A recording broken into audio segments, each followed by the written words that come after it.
Magandang araw mga boss. Ngayong araw na to ay mag-electrical wiring tayo sa isang native na bahay. Mula sa paglalagay ng wire sa flexible hose, pagsusukat ng mga wires abang sa ating mga ilaw, paglalagay ng junction box, pagdudugtong ng mga wires sa ating junction box, paglalagay nito ng electrical tape na mas makapal pa sa insulator, paglalagay ng switch, at paglalagay ng mga socket hanggang sa matapos ito. Pero bago ng lahat, intro muna tayo.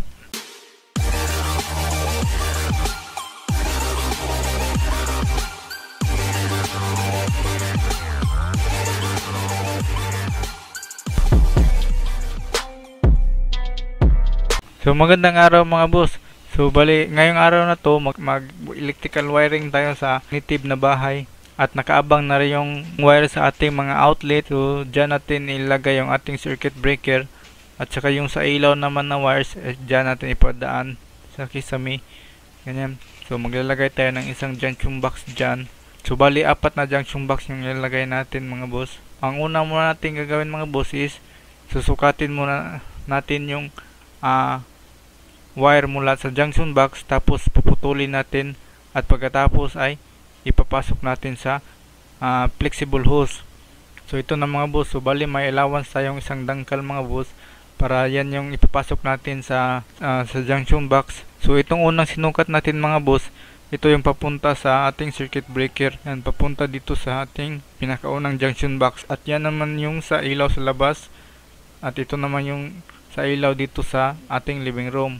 So maglalagay tayo ng junction box dyan papunta dito sa kabilang junction box para paraanan tayo mga boss. So inuna muna natin sukatan lahat ng mga wires sa mga ilaw bago tayo maglagay ng junction box. So ito nga pala yung pangalawang junction box, dito natin ilagay mga boss, at yan yung abang natin na wires mga boss para sa dugtungan, at yan yung pangatlong junction box dyan natin ilalagay. At yung pang-apat naman is doon sa may CR at saka sa kusina. So natapos na tayo magsukat ng mga wires mga boss at ready na yan. So next is maglalagay na tayo ng junction box. So in-screw natin yung junction box sa kahoy mga boss. So yan mga boss, natapos natin lagay yung junction box.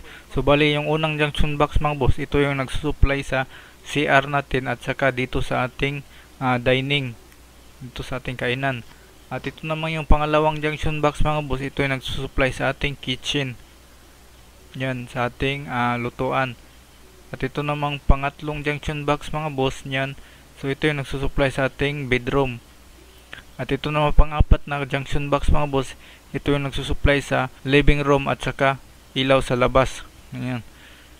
So natapos na yan natin malagay yung junction box mga boss. So next natin gagawin is dudugtong na natin yung mga wires. So ito nga pala yung nasa junction box mga boss. Nag-additional tayo ng butas dito mga boss. Bali ito yung ilaw sa living room, at ito naman yung nagsusupply galing doon sa ating circuit breaker, at ito naman nagsusupply sa pangatlong junction box, yan. At ito namang isa yung ilaw sa labas mga boss.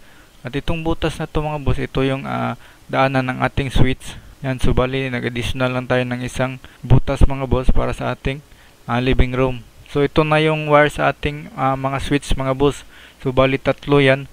Yung isa niyan is live wire, at yung dalawa naman is return para sa ating ilaw sa labas at saka ilaw doon sa ating living room. So bali parehas lang yung kulay mga boss. So ang gagawin natin yan mamaya is gagamitan natin yan ng tester, tapos iti-twist lang natin or lalagyan ng tape para palatandaan na yan yung line 1, at saka yung mga return lalagyan natin yan ng markings.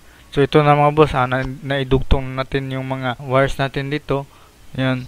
So ito yung return sa ating ilaw sa labas mga boss. So ito yung return nya papuntang switch. So ito naman yung return ng ating ilaw sa living room, yan, papunta din yan sa switch.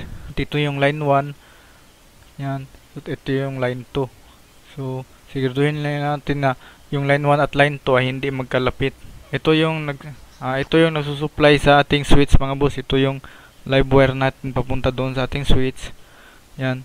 So yung dalawang wire naman is nasa gilid is yan yung return natin para sa ating mga ilaw. Yan. So next natin gagawin mga boss is lalagyan natin yan ng electrical tape. So mas maganda mga boss yung paglalagay nyo ng electrical tape ay mas makapal pa sa insulator mga boss. Yan. So ito mga boss ito yung line 1 at saka ito yung line 2. So wag nyo lang wag nyo lang ilapit yung dalawa mga boss. So bahala na yung mga switch na yan is line 2 din yan. So wag nyo lang ilapit mga boss kasi pang matagalan matatanggal yung matutuklap yung electrical tape. So nasa safe yung ating mga wires.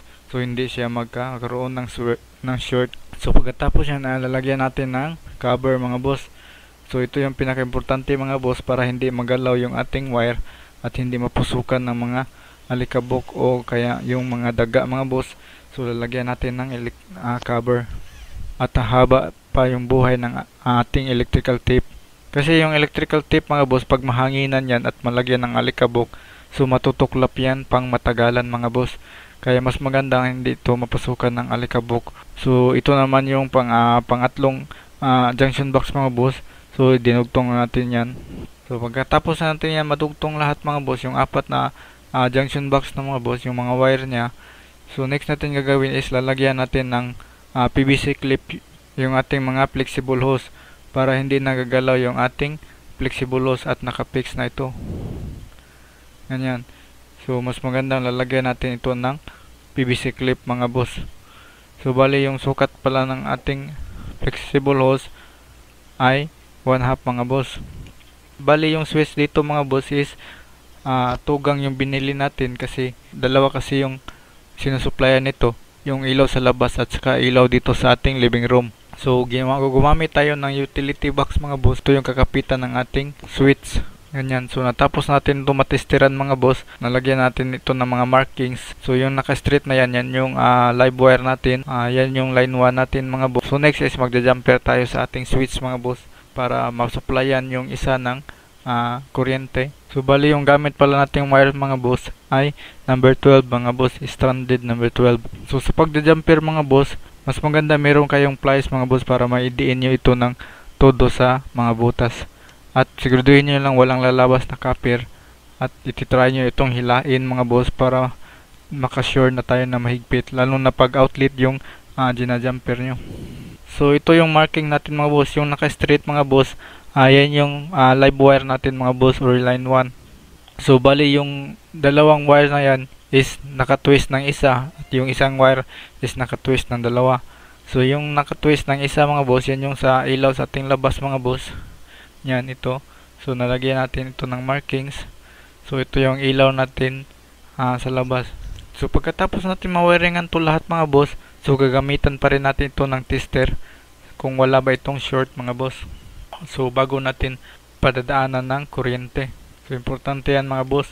Pagkatapos yung mag-wiring mga boss, so wag nyo agad padadaanan ng kuryente mga boss. So iti-tester nyo muna gamit yung tester. So isa pang tips mga boss. So pag nalagay kayo ng switch mga boss, siguraduhin nyo lang ng yung on mga boss ay nakatapat doon sa portahan mga boss o sa pintuan. So yan yung on mga boss. So dapat nakatapat yan sa pintuan mga boss para pagpapasok ka ng pintuan ay ma-press mo agad yung on. At yung brand ng ating switch mga boss ay Ruyo. Karaniwang ginagamit ito sa mga concrete mga boss. Binabaon ito sa concrete mga boss. So bali yung tatlong binili natin 1 gang mga boss ay pang kahoy mga boss. So next is maglalagay na tayo ng mga socket para sa ating ilaw. Yung socket natin mga boss ay number 3 yung sukat nito. Ganyan. Ito yung dalawang switch mga boss sa CR at saka sa ating dining. Yan yung dyan lang natin tinabi mga boss. Natapos na yan mga boss, nalagay natin. So ito na yung pinakahuli mga boss is maglalagay na tayo ng mga socket mga boss para sa ating ilaw. So kaso nga mga boss, hindi pa tayo nakabili ng circuit breaker. So yung bibili nating circuit breaker dito mga boss ay bolt-on type mga boss na circuit breaker. Yung pangkahoy mga boss. So bali 30 amperes yan yung bibilihin natin mga boss. So hanggang dito lang muna mga boss. Maraming salamat sa panonood. Kung nagustuhan yung video na to, please like and subscribe this channel.